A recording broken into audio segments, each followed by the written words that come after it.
Hello. Hi, guys. Welcome to Sunday Night Live.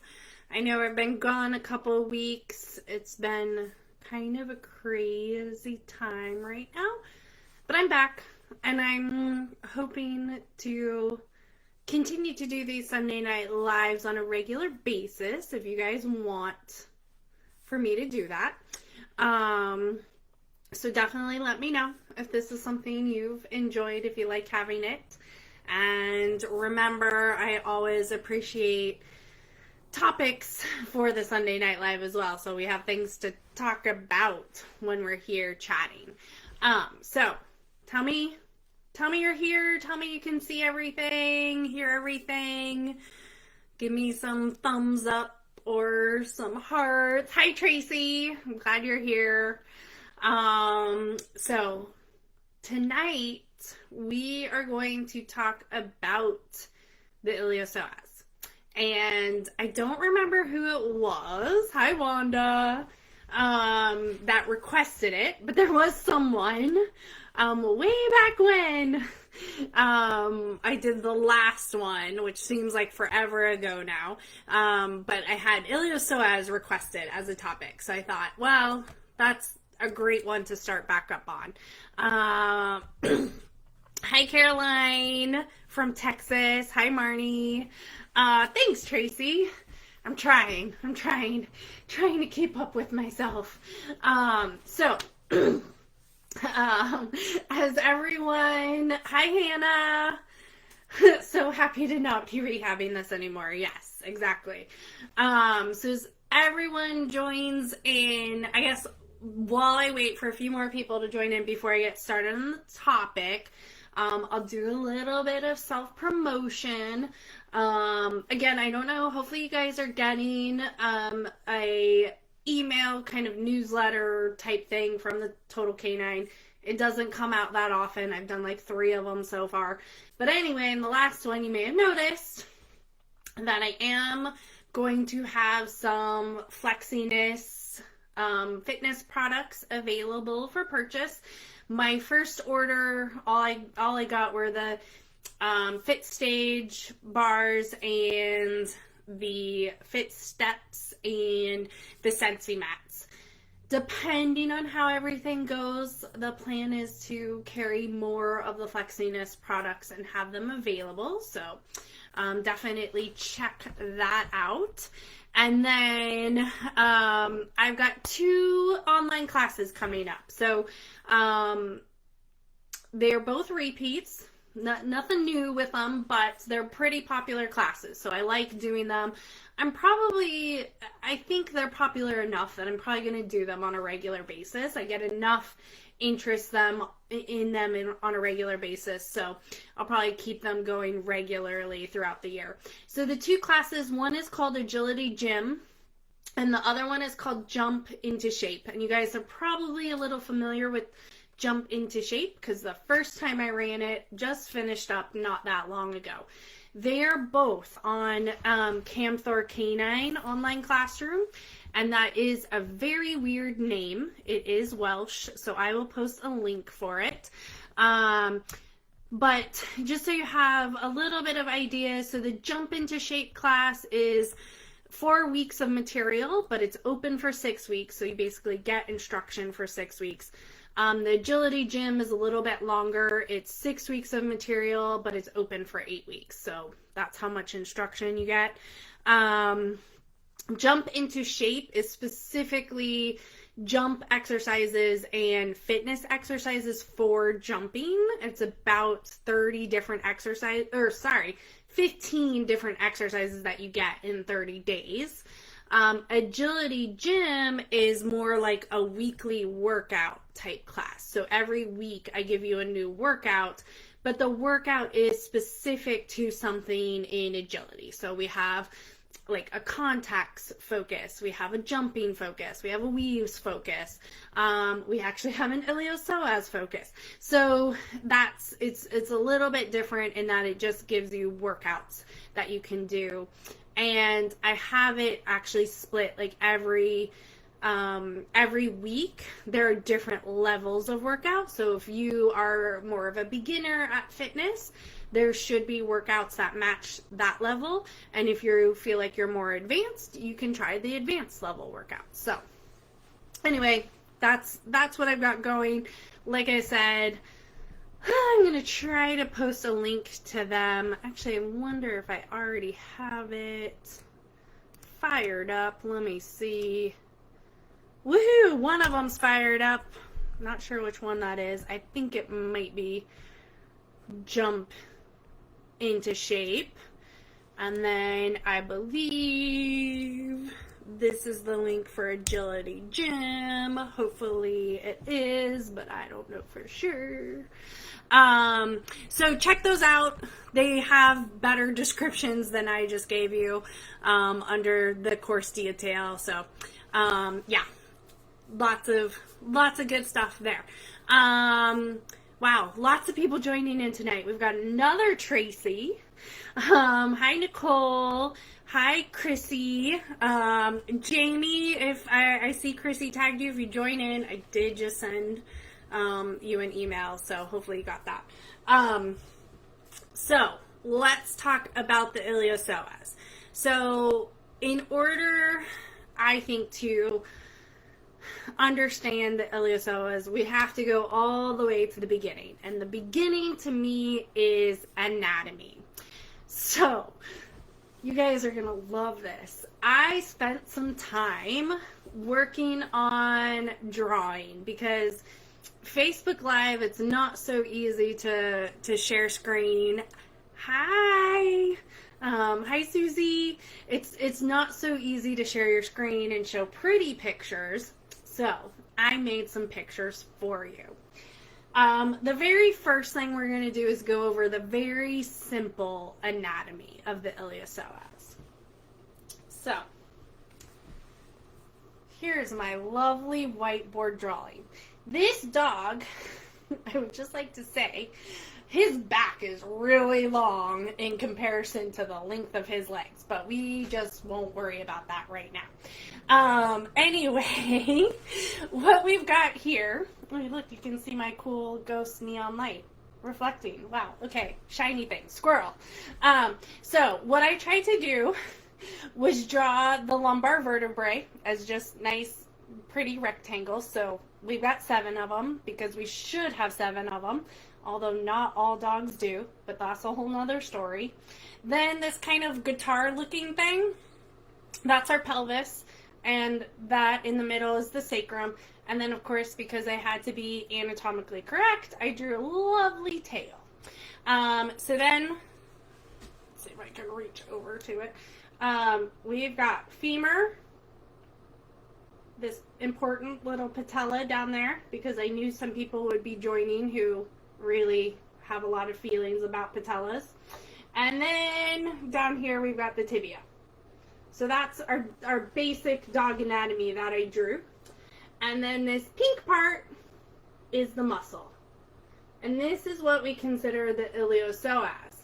So what you can see, hopefully, is that I tried to make it clear that the Iliopsoas comes off these lumbar vertebrae, comes together and attaches to the inside of the femur, what's called the lesser trochanter. And then the really cool thing is that the Iliopsoas is actually 2 muscles put together. It's the iliacus and the psoas major. And they really do have a separate definition. So they really are 2 separate muscles, but the fibers kind of merge together closer to the femur, and they kind of almost become one, but it's a little controversial. And then the other fun fact, besides the fact that it's made up of 2 different muscles, is this fun thing. The psoas major is actually the tenderloin, for those meat eaters out there. If you've ever wondered, what muscle am I eating when I eat a tenderloin, it is the psoas major. Interesting. So, yeah, Tracy, yes, it is. It's a dachshund. I totally meant it to be a dachshund, and I knew you would have patella feelings. So, anyway, so this is my lovely basic anatomy drawing. So I hope that gives you guys a little bit of an idea of where the iliopsoas is. It's a fairly big muscle, if not in thickness, but in length. Because it basically goes starting up at the second lumbar vertebrae all the way down to the inner side of the femur. So then that was the quick version. I hope you guys appreciate that. But then I did try to be a little bit more precise. And again, because I can't share a screen or really, have radiographs or anything to show you, I tried my hardest to draw it more anatomically correct, based on the illustration in Miller's Anatomy of the Dog. So that is this picture that hopefully it'll focus on and we can go over a little bit. Maybe if I step back, it's not gonna focus great on it. I think it's just a little too tiny. But anyway, we've got here in the middle, all the way right here. I didn't draw them all out, but those are our lumbar vertebrae. And so in this picture, so the first picture I showed you was dog, like a side view. This is like dog is laying on its back. And so what I wanted to really point out in this one, which it's not showing up great, but this kind of bigger muscle right here is the psoas major. And then coming down here, this smaller muscle is the iliacus. And kind of where they merge together is down here right at the insertion onto the femur. And that's actually where most of the injuries occur. So again, kind of down here where it attaches to the bone. And so that's why I think we typically call it iliopsoas injuries, because that's where those fibers kind of merge together and it can be hard to tell which part of the muscle is injured. But it also tends to be where the muscle becomes a tendon. And again, that's a very, very, very short part of this muscle, because it's like muscle, little tiny bit of tendon, and then bone. So you may actually get the injury at the muscle tendinous junction, but also a lot of times you actually get what's called an avulsion fracture, where the tendon, where it's attached to the bone, actually separates and pulls off a little bit of bone as well. So those are the most common sites of injury for this. Now, we can also get injuries up in the belly of this muscle, but that would be more of a psoas major injury. And muscle strains tend to not be as chronic of issues as like if it's actually a muscle tendon injury or one of those avulsion type fractures. So that's your basic anatomy lesson. I hope you enjoyed it. Feel free to ask me questions. Remember, I'm not an anatomist, but I do have some basic understanding of the iliopsoas. It tends to be a muscle that I have to study quite a bit and check quite a bit. So the next thing that's important for everyone to understand about the iliopsoas is its function. And I think this is one of those things that maybe a little bit unclear to people of kind of like how it works or what its purpose is. When we look at Miller's anatomy, there's three main functions that kind of stand out to me that I think are important. One, it acts as a stabilizer to the lumbar spine. So it helps keep the lumbar spine basically in good alignment and stabilize it from getting out of alignment. 2, it is a hip flexor. So because it attaches to the inside of the femur up high near the hip, when that muscle shortens, it means it is going to work to bring the hip forward. So it is a hip flexor. The other interesting purpose that it has is if the rear legs are stationary, so if they are planted on the ground, not moving, the iliopsoas can actually work to draw the body backwards. So basically, if we think about this in physio terms, that basically if we close the chain of those rear legs, we ground them into the floor so that they're not moving, then when the iliopsoas shortens, instead of the hips or the legs being brought forward in hip flexion that way, the other part of the lever is going to move, so it's going to move backwards into the hips. So you're still technically getting hip flexion in that, but it's just the direction of movement is changing. Now, there is also one other potential movement, because it inserts on the inside of the femur. There is some potential kind of rotation happening at the hip as well that the iliopsoas could do. So it could actually externally rotate the hip slightly. I don't think there's a lot of that movement that happens. At least we don't see it a lot, but there is that potential just based on the anatomy. Okay, cool. So now we've got our function, we've gone over our anatomy. So that leads me to, how do we take care of the iliopsoas? How do we protect it? And you guys, feel free to jump in with questions if you have ones coming up. But let's talk about exercises.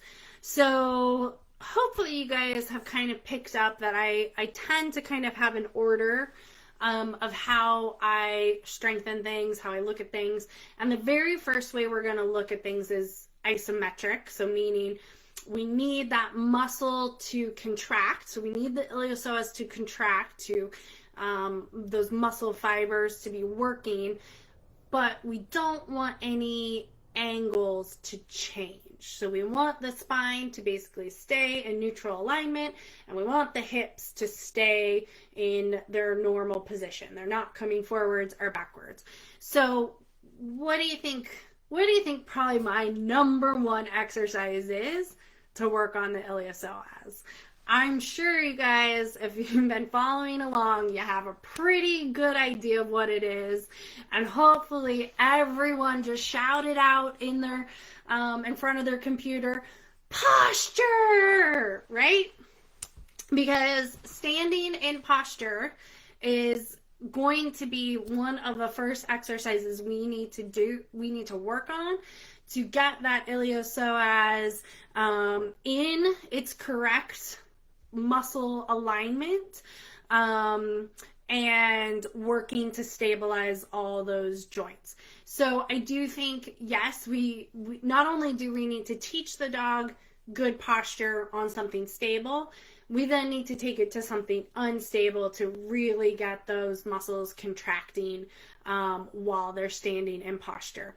And I think you can isolate it even more by like picking up a limb, just doing things to slightly perturb the balance to make it basically engage a little bit more. It's kind of like, when you're doing a exercise and you're doing something and your physio or your trainer is like yelling at you, engage your core, engage your core, engage your core.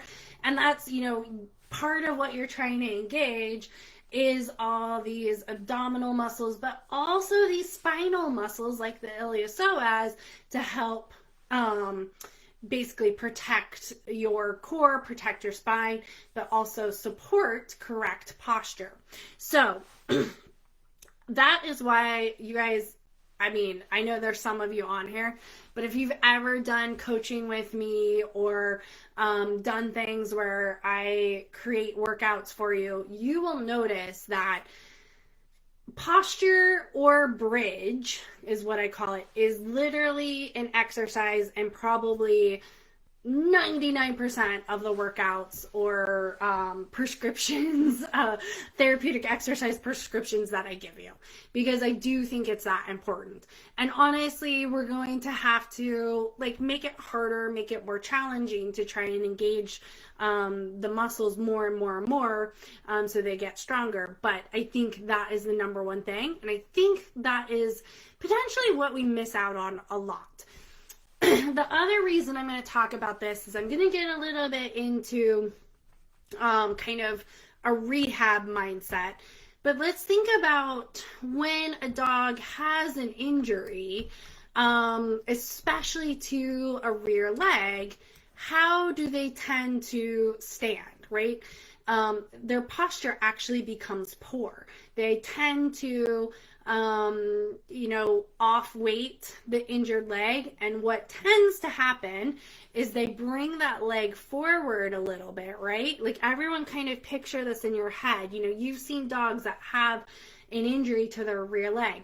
We tend to get a little bit of roaching of that lower lumbar spine. We get that leg held up more in hip flexion. It's kind of under the body more.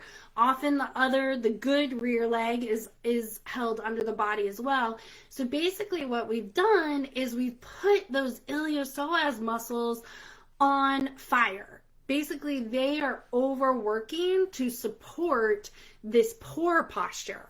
And that's why we get a lot of secondary iliopsoas pain when we're dealing with all kinds of rear limb issues. Any kind of knee disease like cruciate tears, when we have hip problems, when we have lumbar problems, when the dogs are trying to compensate for that pain that they're feeling, that discomfort they're feeling, actually the iliopsoas end up getting overworked and then they become painful. And then it's like this whole cycle. It keeps going and going and going. So, any questions about that? It looks like a lot of you got posture. A lot of you've been paying attention. That makes me happy. So, yes, I'm super excited about all of that. So, so that's my number one. And I think that's a lot of, it's a step that people skip a lot, right? We don't find it super exciting, so we don't want to do it. It's something that I've kind of taken to really, really, really promoting in canine rehab as well, because it's not something that I think, again, we talk about a lot when we're being taught about rehab. I will just say, I think therapeutic exercise gets the short end of the stick when veterinarians are being taught rehab and canine sports medicine. And then even within that, talking about proper posture is almost never done. So it's become something for me, even just recently in the last couple of years, where every patient, we start with that. We talk about it and how that is one of our main goals, is to be able to get back to good posture. So before I move on to more exercises, I kind of brought up another point that kind of snuck in there as I was talking about posture and how I see a lot of bad posture as when dogs have injuries and how we need to work to help that. But I want to just quickly, because iliopsoas is a topic, talk to you about my experience with iliopsoas injuries.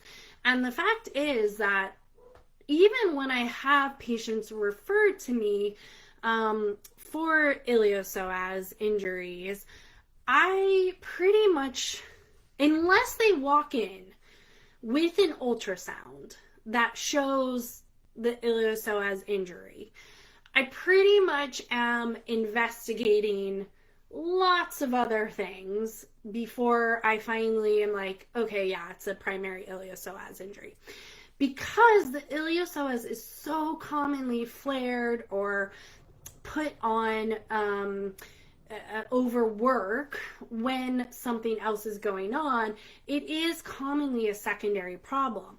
And I think that that's a lot of the reasons why we tend to see these chronic recurrences of iliopsoas injury, is because the dog is trying to compensate for something else.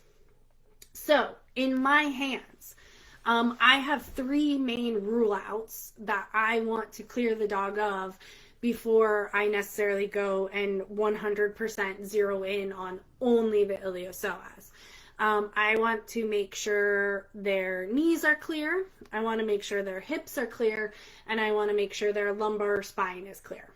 Now, some people also throw in the sacroiliac joint as well.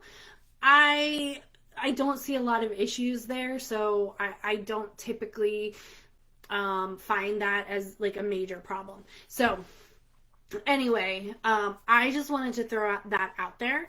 I tend to, again, depending where you are, I tend to, do my physical exam. Oftentimes you can get pain on iliopsoas palpation or iliopsoas stretch, and I don't think that necessarily indicates it's 100% an iliopsoas primary iliopsoas injury, because that iliopsoas can become painful with many other problems. So then I always, like I said, I want to make sure hips look fine, knees look fine. Then typically I will do an ultrasound of the iliopsoas, and if that is clear, then the final step is an MRI. That's just the way I work through the problem. So, and yes, Tracy, amen to that. Wanda, yes, I typically rule out those issues with x-rays. So I really, like I said, if I just have kind of a presumptive diagnosis of an iliopsoas problem based on palpation or iliopsoas stretch, and I don't have knee or hip x-rays, I'm actually going to get knee and hip x-rays first before proceeding with any kind of treatment plan. And typically, again, depending where you are, in my hands, it was always easier to get x-rays first than get an ultrasound. If you have the ability to get an ultrasound right away, you could potentially just plan on doing an ultrasound of the iliopsoas at the same time. Most dogs do need some sedation to get iliopsoas ultrasounded. And so again, if I'm going to do a bit of sedation to ultrasound the iliopsoas, I'm probably also going to just get some quick x-rays first, because you know what? If I take an x-ray and the dog has horrible hip disease, I don't even necessarily need to do the iliopsoas ultrasound. I can pretty much say, okay, the hips are the primary problem. The iliopsoas is being overworked because it's trying to deal with these hip issues. So that's how I go through it. So let's get back to exercise, because I know that's what you guys all want to talk about, is what exercises can I do to strengthen the iliopsoas. So again, like I said, for me, it's all about posture. And so that's going to be my primary kind of base for getting that isometric strengthening. Now, I can change things up, right? I can do bridge with, both front and rear at the same height, but I can also elevate the front end to put a little bit more stress on the rear legs. There's lots of ways to mix it up and make it a little bit more difficult. The next thing I'm going to look at is what's another action of the iliopsoas that's pretty easy that happens basically anytime the dog's moving? And that's hip flexion, right? So one of the things that makes it hard when you do have a primary iliopsoas injury is the fact that hip flexion happens every time the dog takes a step. So if you really have a bad iliopsoas injury, you have to be careful about how much they're moving, how much they're extending their hip and flexing their hip. So that's why we tend to restrict these guys from explosive activity. I still want them to go for walks. I still want them to do exercises, but what I don't want happening is that hip going through a wide range of motion and really making that iliopsoas work.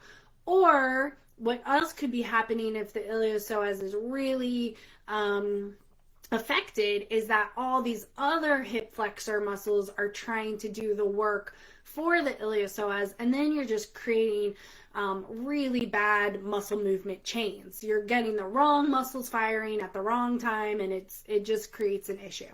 So that's why we want to be careful with like explosive activity when you have an iliopsoas problem. But when we're trying to strengthen it, I am going to look for exercises that have hip flexion as one of its main movements. So, you guys, there's lots of exercises out there with hip flexion, right? I mean, we just talked about it. The fact that just walking is hip flexion means that it's occurring a whole lot.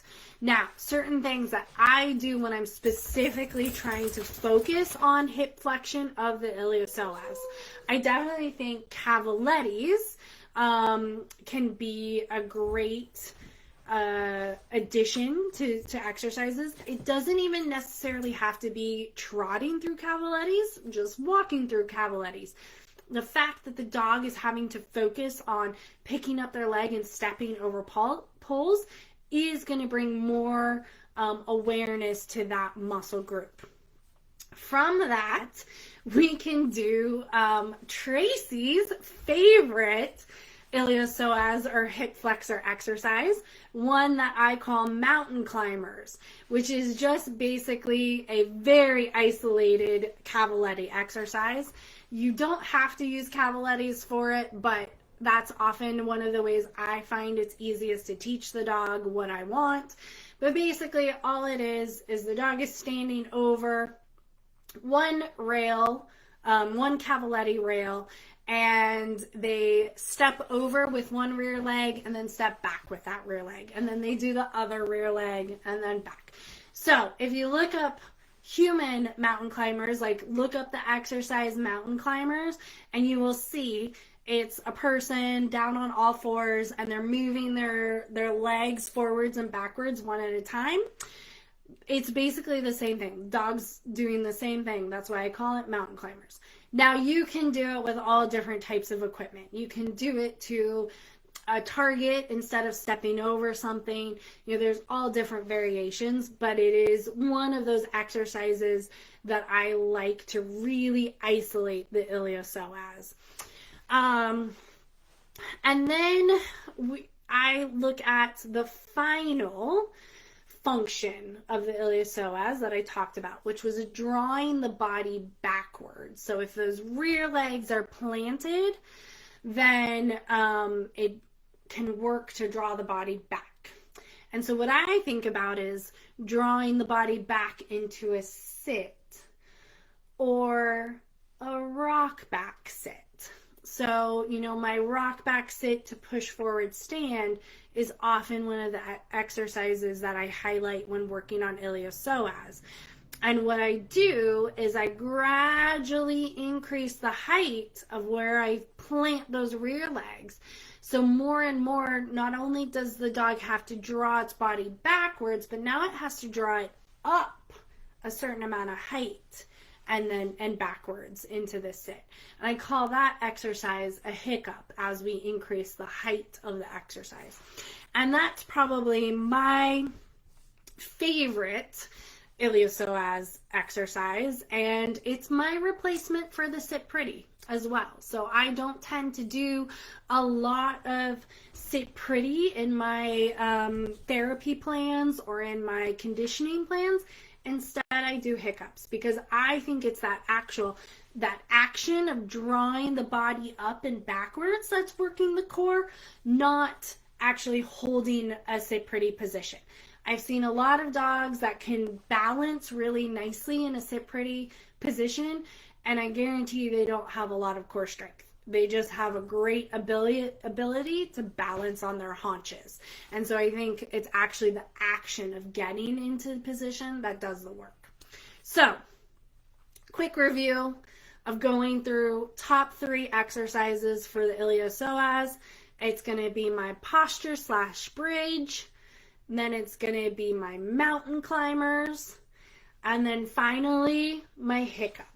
That is, there's lots of other exercises out there, but in a nutshell, those are my 3 favorites. So, guys, hit me up with questions. I've already got some coming, so let me see. Susan is asking, with cavalettis, do you grade the height according to degree of injury? Also, one of the horse vets suggests diagonal travel over cavalettis for both SIJ and Iliopsoas. Have you found this useful for a dog? So yeah, if you actually have an Iliopsoas injury, the rehab is going to be a lot different. So I would not use these exercises that I just talked about as a prescription for dealing with Iliopsoas injury. I think you definitely need to work with a professional that can guide you through the proper progressions of exercises when you have an injury. We want to be really careful not to overstretch or overwork the iliopsoas when it's recovering. So for me, cavalettis, yes, often, depending on what my goal is, I'm going to change the height of them. So the lower the height of the rails, the less hip flexion you should get, right? Because they don't have to bring the leg up as high. The thing you have to watch for is often, though, with low rails, the dog can choose to circumduct the leg rather than doing any hip flexion. And that can be a problem because now you've just created an improper muscle movement chain. The wrong muscles are firing to bring the leg forward. That's not what we want to happen. As you increase the height of the rails, you should get more hip flexion, which then in turn should be working the iliopsoas more. I have not found that the diagonal travel over cavaletti is specific for SIJ and iliopsoas. What I will say is I have used a diagonal approach in mountain climbers just to get the alternating leg. So I found it's quicker to do it that way than teach the dog an individual cue for each leg. So I just have the dog basically approach the rail at a slight angle to get one leg versus the other. That's how I've used it. Now remember, we're also in using cavalettis. I'm talking about walking through, not trotting. It's different. They're because they tend to float a bit in the trot. It's a little bit more power with the rear and front legs to get them to go over the rails, versus walking is going to be more specific to getting that iliopsoas to engage. Okay, Jan, hiccups rock for lower abdominal strength. Yes, I love it. Oh, can I demo mountain climber? Okay. So what's really funny is I tried to demo this for a consult, I think on Friday, and I only had Finnick in my room. He's my youngest. He has not learned mountain climber yet, and he fell off the bed because in my setup to do it, I'm trying to do it on my bed because it's the easiest place for see, and he just like was so into it trying it, and then just like stepped right off the bed and fell, and it was quite comical. But so I can try this. I will say I don't have my expert mountain climber dog in here. So let me see what I can do, what I can pull out.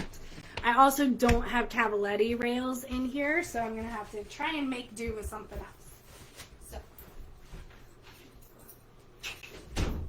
So I'm going to try and do it real quick, Jan, to a platform. Again, I'm not sure exactly how this is going to turn out.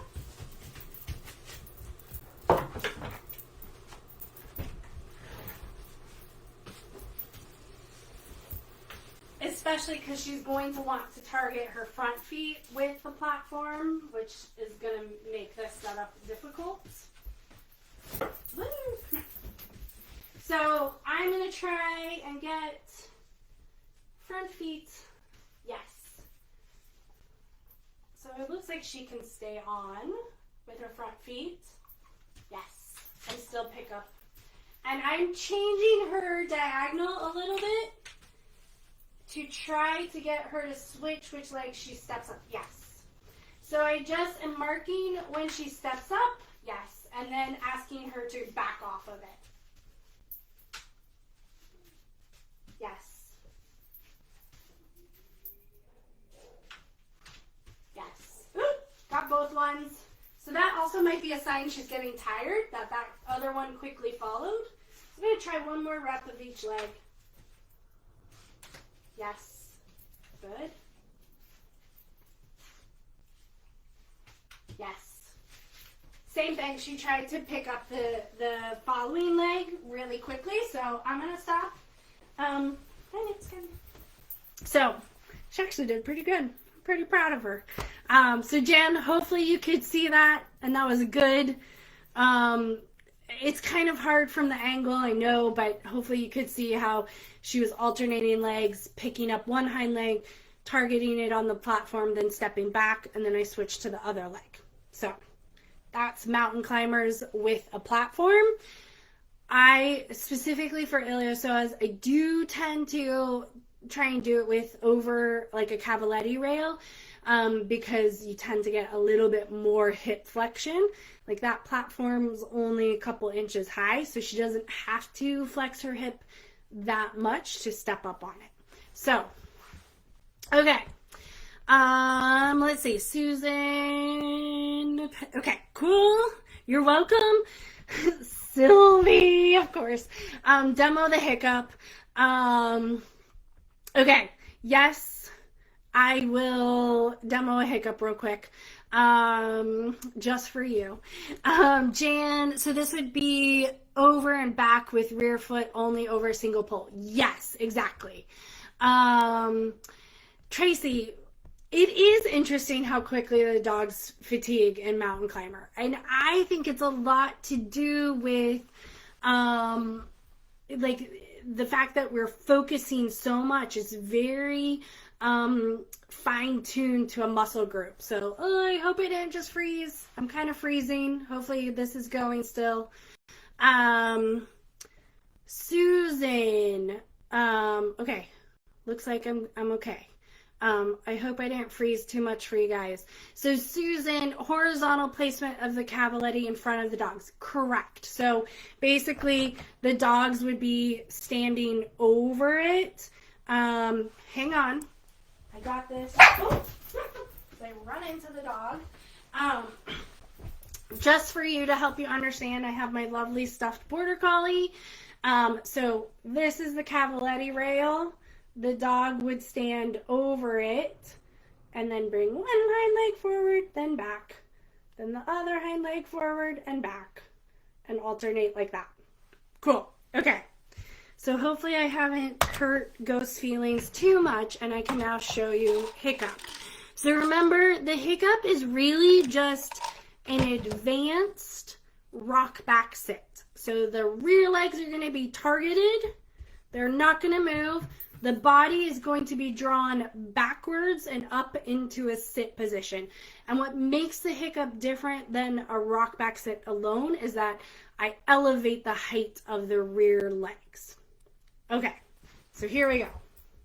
What am I gonna do? Let me show you first just on one platform. I think that'll be easiest. And then I'll give it some elevation so you can see how the difficulty changes. So I'm gonna start in a rear paw target, and then I'm just gonna ask her to sit. And of course she's gonna do a crazy excited sit.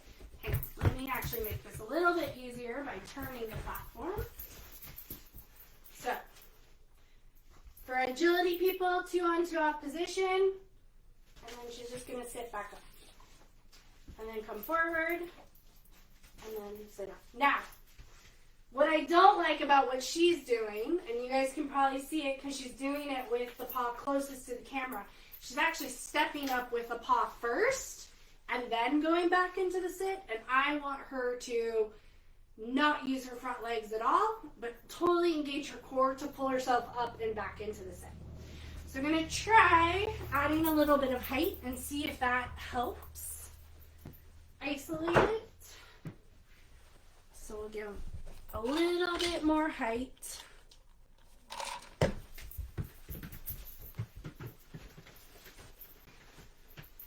we're going to start with just the rear paws targeted and have her come up.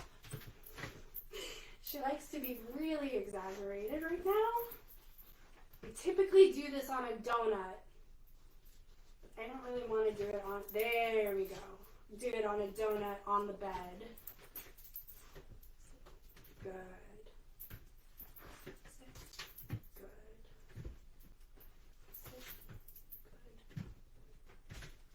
So that was she stepped up with her paws first.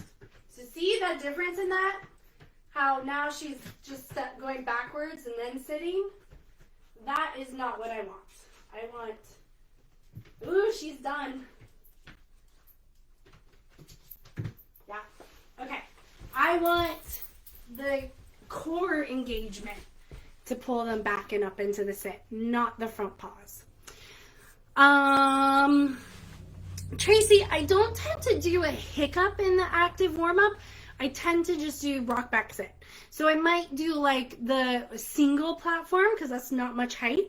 But I tend to like do my rock back sit to push forward stand. Now I might have a little bit of, I will say that's the one place where I might do a sit pretty is my warm-up, because I tend to not want equipment, using a lot of equipment in a warm-up, because I'm thinking about when I'm away from home and I need to do a warm-up, I'm not necessarily going to have equipment. So I will do a little bit of like sit pretty but back down. I don't tend to have them hold it. I tend to only include hiccups like in the main body workout, so they're already warmed up and prepared for it. So good question. Okay. Hopefully everyone was satisfied with my demonstrations. I definitely wasn't prepared for them, but they weren't too bad. Susie asks, is it something you can start working on with a puppy, 8 months? Yes. So Susie, I think you can start teaching the foundations of this very young, right? Like think about when you start working on a sit.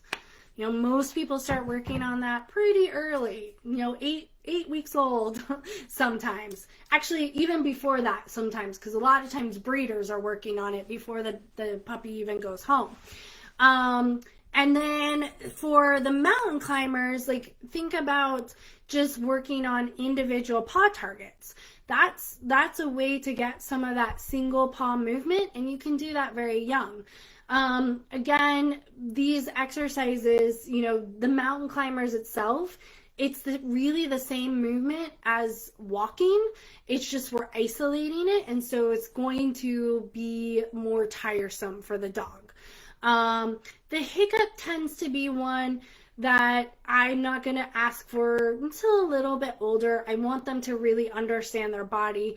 I want them to have great comprehension of what the rock back sit is before I ask for any height. And I'm going to watch them really closely for signs of fatigue. So great question. And I actually maybe, speaking of younger dogs, since Ghost fatigued pretty quickly with those, I might try and pull in Finnick and see what he thinks of a hiccup if I have time. So Sylvie asked, what would I do if the dog insisted on using the front legs to pull herself up when doing the hiccup? What if adding height didn't work? So actually, if they insisted on doing it, I would lower height. I would go back and work on building strength at a lower level, because I think of it as a cheat, meaning they don't feel like they can engage their core to pull themselves up. And so they're trying to use other parts of their body to do it. So I would actually go back and probably work on more advanced rock back sits to push forward stands. So like I might do some where the height is low, but it's unstable for those rear paws. So they're having to really work on engaging their core to maintain balance. I might actually have 2 pieces of instability equipment so that when they rock back sit, they're stepping off with their front legs, but then when they go back into the stand, they're in a bridge position. So they're engaging the iliopsoas muscle more, but it's a different type of contraction. It's an isometric contraction. Because remember, isometric's going to build strength too. It doesn't always have to be about movement. So that's what I would do. I would take that kind of always stepping up with the front or cheating with the front as a sign of weakness, not a sign of I don't understand, or I can't do it kind of thing. I also might do a little bit of sit pretty work, depending on my knowledge of the dog. And what I mean by that, so now I'm going to demonstrate that real quick, because I don't want you guys to think I'm saying, oh, I'd go out and do a bunch of sit pretties. But what I would do is I'd take away the height, but still try and get that similar movement, that engagement of the core. So instead of having front feet low, I'm going to start her already in a sit on the platform and just ask for that initial lift of the front legs. Yes. Yes. Yes. Yes. Good girl. So that's, isolate the movement that you're struggling with. So if what they're struggling with is the understanding of lifting of the front legs, then try and isolate that movement, mark it, and reinforce it. That's what I would maybe play around with, but usually what I find is actually lessening the difficulty of the exercise helps a lot too. So, good question. Okay, Susan asked, were you varying the height of your cue to overcome the front paws being used? Yes, I was trying to lure up a little bit more rather than just into the sit. She actually, I feel like, was doing it best when I just used my verbal cue of sit rather than having the lure, because each time I'm used to right now doing this with much younger dogs and trying to get them to do it. I usually have to exaggerate my lure a little bit more to get the movement, forgetting that she's a bit more experienced and that I can use a lot of verbal cues only and she'll figure it out. I didn't like when I was super high with the lure, like how high she was kind of popping up before going into the sit, because then I was getting a lot of rear leg movement as well. And I want those rear legs not to move in this exercise. Wanda asked, does stand tall and hind feet work the same muscles as sit pretty? No, Wanda. So a lot of times that stand tall is mostly only going to work their rear leg muscles. So you're going to get a lot more glute engagement and honestly, you're probably going to get just a lot more rear leg engagement to get up into that position. What you might get a little bit of core. And I think the nice thing about that exercise is it's going to be harder for dogs who've learned just to like balance in the sit pretty to do. What I don't like about it though is you tend to get a lot of movement to maintain balance, and it's basically 100% weight bearing on those rear legs. And we have to remember rear legs naturally are meant to only have 40% weight bearing, so now we've just over doubled it. And so I'm again also really careful with that, because that is also a lot of increase in stress on those rear leg joints. So not that I don't ever do it, but again, it's not, I think there are better ways to increase difficulty than going straight to that level.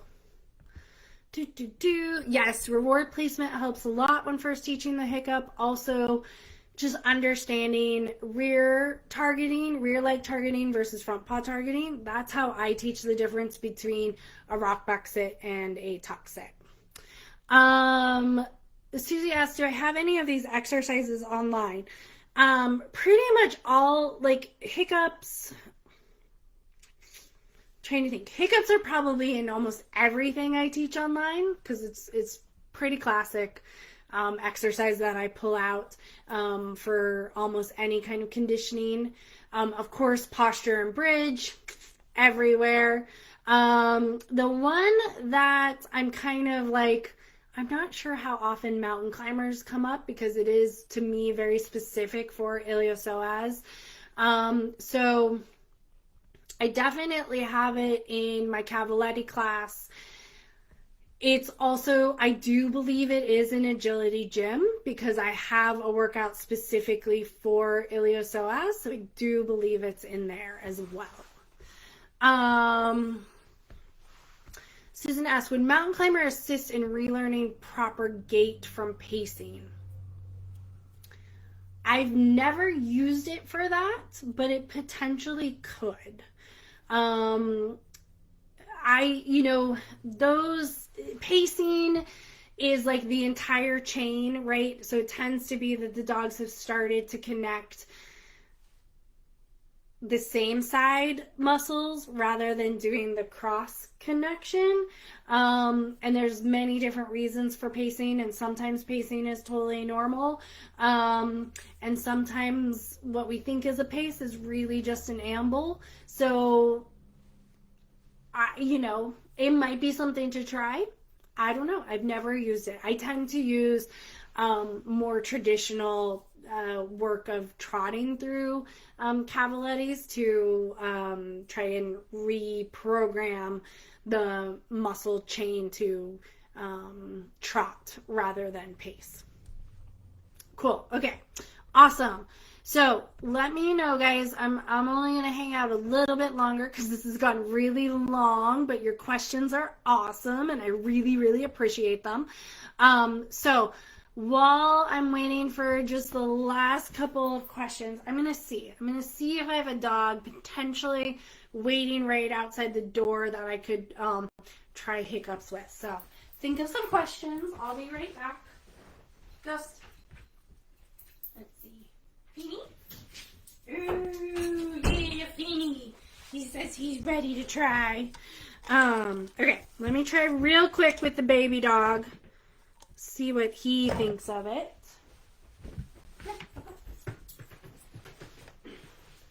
So I'm gonna do it a little different than Ghost.